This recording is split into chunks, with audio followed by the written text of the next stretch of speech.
3 जानेवारी हा सोलापूरकरांसाठी ऐतिहासिक सुवर्णाक्षरात लिहिणारा दिवस ठरला.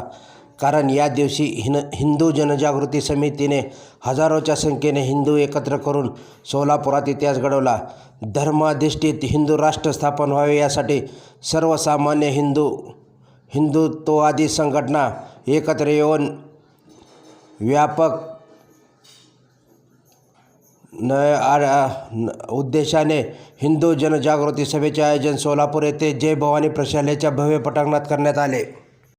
यावेळी हजारोच्या संख्येने हिंदू बांधव या कार्यक्रमाला उपस्थित होते. या कार्यक्रमाचे उद्घाटन मान्यवरांच्या हस्ते दीप प्रज्वलन करून कार्यक्रमास सुरुवात झाली.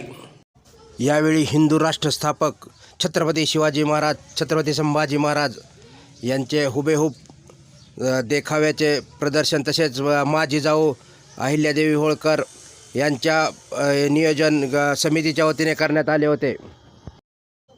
यावेळी अनेक मान्यवरांनी जनसमुदायाला संबोधित केले. यावेळी धर्मप्रचारक सद्गुरू स्वाती खाडे सनातन संस्था यांनी आपल्या भाषणात श्रीराम मंदिराची उभारणी म्हणजे रामराज्याची नांदी म्हणजे हिंदू राष्ट्राचा आरंभ असे मत व्यक्त केले.